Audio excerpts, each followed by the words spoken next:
Quel rôle social tu penses avoir tenu ou tenir encore dans la société?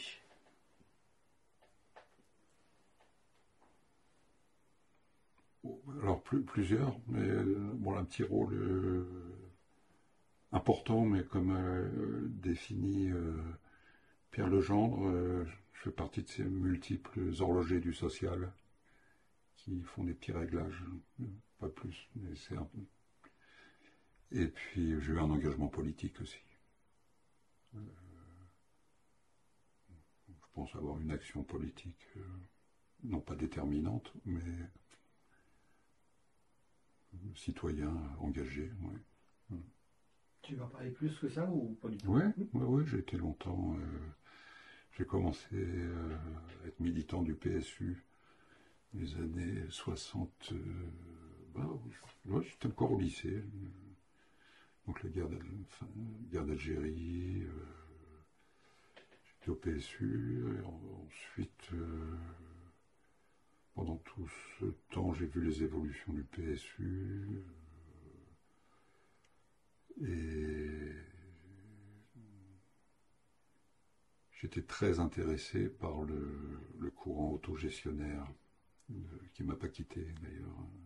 J'ai affiné un petit peu dans mes conceptions, mais qui ne m'a pas quitté, parce que et je commençais à être effrayé par le dogmatisme du trotskisme ou du maoïsme, n'en parlons pas, un truc un peu qui devenait sanglant, quoi. Et puis le PSU se réduisant à une peau de chagrin, petit à petit, moi j'ai pas trop envie d'arriver au PS. Rocard est arrivé au PS en 73, je crois. Et moi, c'est en 74, un an après, que j'ai franchi le pas où je suis allé au PS. Non, pas en 74, un peu plus tard.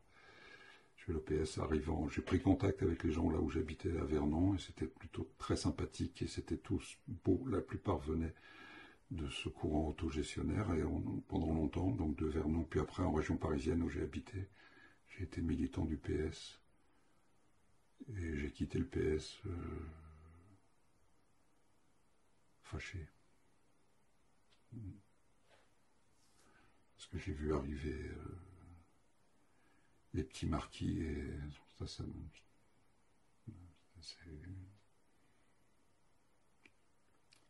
et j'ai vu aussi,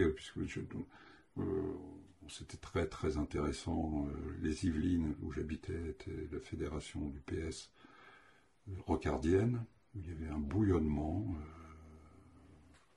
créativité politique et en même temps responsabilité, parce qu'il y avait Conflans-Sainte-Honorine, il y avait une gestion, il n'y avait pas que des idées farfelues comme ça, il y avait des concrets, les premiers, sur les transports, dans la ville, les tas de choses. Donc c'était l'imagination au pouvoir, c'était concrètement, c'était pas un pur slogan, quoi.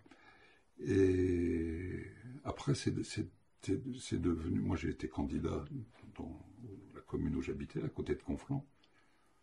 J'ai été élu, minoritaire, mais j'ai été élu, donc j'ai suivi de près, et j'ai vu les combats qui se menaient au sein du PS, même sans parler de nos rapports avec les amis du PC ou des MRG, ou pour le moindre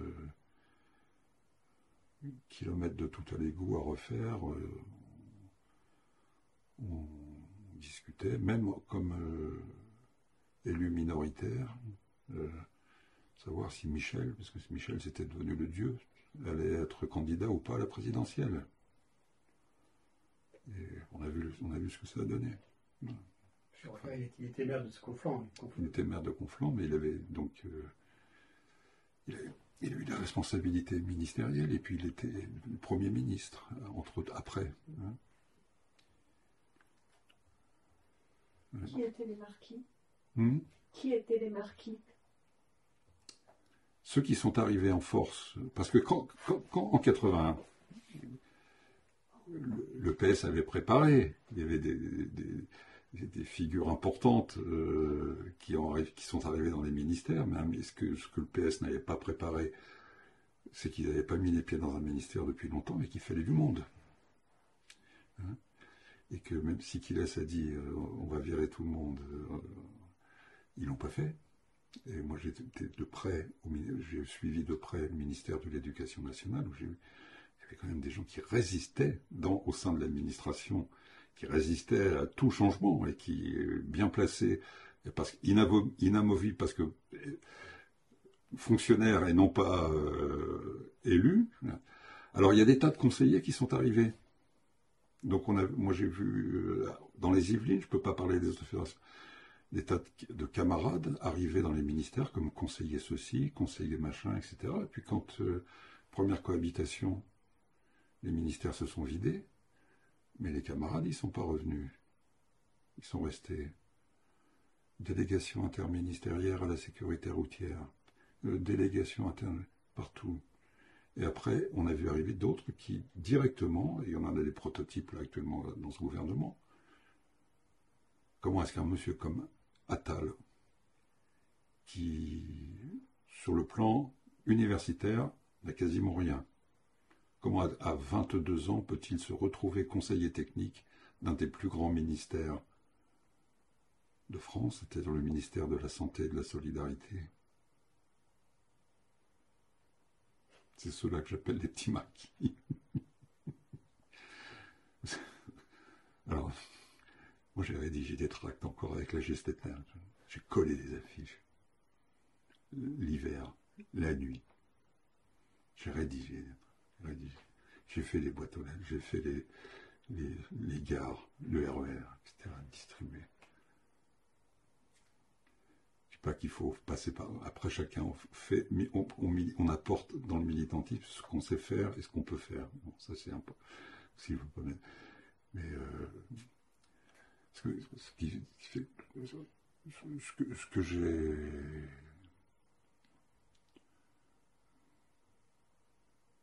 Ce qui me rend amer, pour le coup, je ne relativise pas, c'est qu'on a abandonné l'idée d'une pensée sociale, qu'on pouvait projeter cette pensée sociale en l'élaborant ensemble et avoir des projets, et qu'on est réduit à simplement penser à l'élection, la prochaine élection et l'élection d'après. On voit l'hôpital qui s'effondre, et le service de santé en général, l'école, pas terrible, la justice on peut ramer, mais en augmentant enfin j'en rends personnellement plus responsable mes amis dont j'ai été socialiste que la droite, parce que la droite, elle dit ce qu'elle fait ce qu'elle dit.